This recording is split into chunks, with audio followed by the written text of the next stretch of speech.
Kita datang dari pihak kita itu datang, tapi kan kalau misalkan sidang apa itu tuh sidang perdata. Untuk sidang perdata itu bisa diwakilkan oleh pengacara dan kita udah menunjuk pengacara gitu, dan itu secara resmi. Dia si penggugat harus punya hak dalam hal ini. Ya kami menilai ini yang kedua ini kan tidak dimiliki para penggugat, ya. Jadi bagaimana mungkin kami bisa mengaminkan apa yang menjadi keinginan dari penggugat? Kan nggak mungkin seperti itu. Lagian kan kawan-kawan media sudah tahu nih proses dari laporan klien kami itu kan sudah di P21 kan. Ya, jadi pada prinsipnya kami menilai bahwa pada saat dilakukan proses penyelidikan dan penyidikan, di situ kan sudah diteliti oleh pihak penyidik bahwa tidak ada perjanjian itu. Yang ada adalah dugaan tidak pidana seperti itu, ya. Bang, katanya dari sana itu perjanjian tersebut kalau endorse itu biasanya hanya lewat chat, telepon, itu sudah salah satu tulisan aja itu itu sudah termasuk ke pokok perkaranya. Kami tidak bisa jelaskan. Nanti itu strategi kita untuk membuktikan benar atau tidak itu. Cuman gini saya tambahkan, kalau chattingan WA ini, kalau semua chattingan WA ini bisa masuk ke pengadilan, kita ini kan semua main WA semua ini. Nanti sekalian juga semua digugat semua wan prestasi. Ya kan? Jadi janganlah WA-WA aja dipakai untuk menggugat itu. Ya boleh aja, pengadilan tidak boleh menolak gugatan. Itu jelas. Pengadilan tidak boleh menolak gugatan. Tapi kalau semua WA ini bisa digugat ke pengadilan, dia diperlukan, pasti datang. Pasti datang.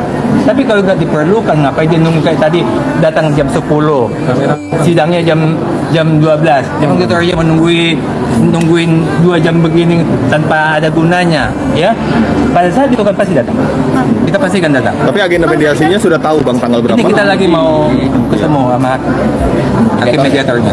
Bang, tadi kan dari pihak sana mengatakan kalau memang misalkan KNM sendiri mau hadir tadi kita harus ada persetujuan atau ACC dari kejaksaan. Tapi kalau kejaksaan tidak mengizinkan berarti kan bisa diwakilkan atau seperti apa? Ya, itu urusan mereka izinkan. Ya itu urusan mereka lah. Kalau mereka nggak tanya aja pihak kami. Nah, tapi kan harusnya kan dua-duanya hadir. Tapi kan kalau dari pihak sana tidak disetujui oleh kejaksaan, berarti dokter Reja juga tidak hadir. Ya ngapain? itu bakal saya katakan tadi ya, mediasi itu Dr. Reja, Dr. Mufid harus ketemu dengan Nikita supaya ada deal-dealan. Ya kalau Dr. Reja datang, Dr. Mufid datang, Nikitanya tidak ada. Dia mau deal sama siapa Dr. Reja, Dr. Mufidnya? Okay. Mau deal sama siapa? Sama pengacara dealnya. Kami aja yang deal. Ya paham ya? Jadi ada konteksnya, dia wajib datang. Ini nanti pengacaranya Niki kudu pinter banget ya, Bang Fahmi ini kudu pinter banget ngorek semuanya ya. Apalagi yang gue lihat kan dari viti-viti yang beredar tuh orangnya bukan tipe yang smart banget gitu ya. Ya ditanya sepatu aja bisa dijawabnya 5 digit. Lu ngebayang gak orang yang gak terlalu smart ya, yang public speakingnya juga jelek, terus bukan tipe yang memang bisa di depan orang ngomong tuh inilah mulutnya tuh bisa, lidahnya tuh bisa dikondisikan gitu ya. Ini kan tipenya kan si DRG ini bukan tipe yang jago ngomong ini. Sorry nih gua bahas lo ya DRG. Gue melihat gitu, dari sepatu aja lu bilang 5 digit gitu ya say. Nah, nanti kan lu ditanya tuh semuanya kan. Lu harus bisa di depan itu beda ya, di depan pengadilan tuh lu harus bisa menjelaskan semuanya. Dan itu tidak mudah, apalagi untuk masuk ke dalam pertanyaan tentang apa yang direview.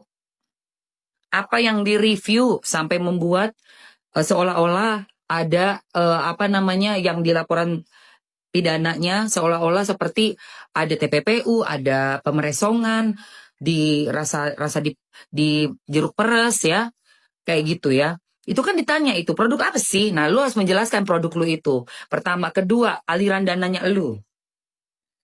Nah, dengan cara ngomongnya si DRG yang kelihatannya tidak terlalu tidak terlalu klik gitu ya untuk bisa menjelaskan secara gamblang. Mungkin kalau ngobrol di ruang tamu cuman kita doang masih bisa ngomong, atau lagi nge-live dia sendiri ngomong ngoceh kayak begini. Tapi di depan hakim, jaksa ada yang nuntut dia ya, Niki yang dia kasih, ada yang lain, ada pengacara yang lain-lain semua.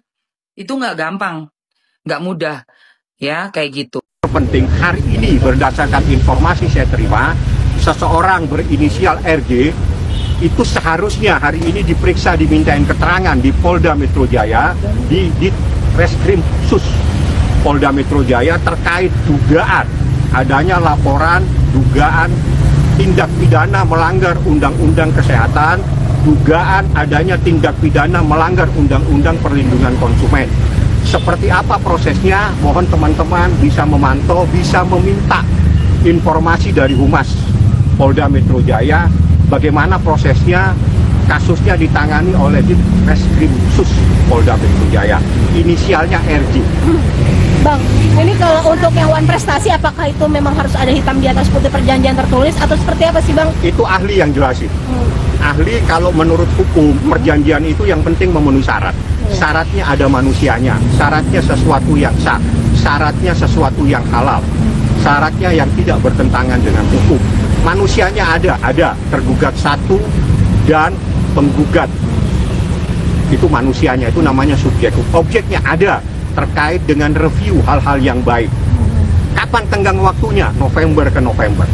November 2024 dan November 2020 itu telah memenuhi syarat 13-20 tahun. Saya tidak perlu memberikan kuliah pagi ini karena pagi ini saya datang di pengadilan untuk menghadiri persidangan. Mungkin yang tadi RG sendiri diperiksa itu ada laporan korban daripada apa ya namanya skincare atau apa, nanti Anda tanya lah yang. Jadi saya mohon bantuan teman-teman, Anda bisa mencari informasi melalui Humas karena semua informasi proses hukum itu di Polda Metro Jaya melalui Humas. Tanyakan ke Humas apakah memang ada seseorang berinisial RJ harusnya hari ini dimintain keterangan di unit di Subdit di Reskrim Sus, apakah hari ini hadir atau tidak. Kalau tidak hadir kenapa? Kan gitu. Itu silakan teman-teman media yang membantu saya untuk menanyakan. Yang jelas inisialnya ada terkait dugaan melanggar Undang-Undang Kesehatan, dugaan melanggar Undang-Undang Perlindungan Konsumen. Korbannya ada 4. Bang, ini sekiranya nanti menurut Abang sendiri apakah ini nanti akan dikabulkan atau tidak? Karena kan ini doakan kabulkan. Insya Allah doanya teman-teman ini bisa mengabulkan. Tapi yang terpenting dari perkara ini yang tahu kan saya. Yang terpenting dari perkara ini yang tahu saya. Jadi saya nggak perlu sampaikan ke Anda. Anda cari informasi yang paling penting itu apa dalam perkara ini. Oke, masuk dulu. Oke, itu Bang. Hal-hal yang memang luar biasa dia tidak bisa hadir. Nah, yang jadi masalah posisi Nikita Mirzani saat ini ada dalam tahanan, Ismail Marzuki ada dalam tahanan, dan itu menjadi kebijakan daripada kejaksaan. Apakah memberikan izin atau tidak? Nanti mungkin, ataukah ada jalan keluar lain, misalnya melalui video call atau apa. Nanti kita lihat teknis yang akan disepakati dengan hakim mediator. Semua pasti ada peluang. Kenapa sih sesuatu yang bisa kita bicarakan tidak kita bicarakan, ya kan? Semua bisa. Tapi kalau misalnya tidak ada titik temu, ya proses itu tetap berlanjut. Karena di dalam suatu permasalahan, titik akhir dari persoalan itu adalah mencari kebenaran. Dalam kebenaran itu pasti ada keputusan. Ada peluang perdamaian, yang perdamaian. Saya tidak tahu. Cuma aturan mediasi itu adalah mendamaikan para pihak, menjembatani para pihak supaya membahas permasalahan tersebut secara baik. Itu adalah fungsi mediasi, di mana dalam mediasi itu akan ada namanya hakim mediator. Mereka yang akan, apa sih usulanmu? Dari saya mengusulkan apa, nanti dari tergugat mengusulkan apa. Itu teknis. Nah, kita lihatlah, kalau memang ada hal-hal yang bisa dibicarakan. Kalau misalnya tidak ada titik temu, ya proses hukum berlanjut. Saya kan belum bertemu lagi. Hasil ini nanti akan saya sampaikan pas jam pagi. Nanti pada saat saya besok akan saya sampaikan nih, ada hasil sidang seperti ini, dibentuk hakim mediator 2 orang. Nanti usulannya apa? Nanti mereka usulannya apa? Nanti ya itulah dijembatani oleh hakim mediator. Ingin negosiasi. Saya tidak bisa menanggapi. Yang jelas kita kembali ke sistem yang diatur dalam peraturan mahkamah itu. Hakim mediator adalah menjembatani, mendamaikan, memberikan jalan keluar kedua belah pihak untuk membahas, membicarakan secara baik-baik. Itu fungsi hakim mediator. Ya kita lihat nanti seperti apa. Artinya pada saat perkara ini sudah diserahkan ke hakim mediator, maka semuanya ada di tangan hakim mediator untuk mencoba mempertemukan, menjembatani, mendamaikan, memusyawarahkan persoalan tersebut. Oke Bang, mungkin ada berapa persen? Saya bukan biasa menghitung, saya tidak bawa kalkulator. Tapi besar nggak Bang peluangnya? Kalau semua harus kita berbesar hati, hidup ini harus berbesar hati, tidak ada yang kecil. Yang jelas peraturannya yang harus kita taati, peraturannya seperti itu. Kita lihat nanti, ini kan saya belum ketemu nih, habis ini saya coba akan mencari hakim mediatornya siapa, kita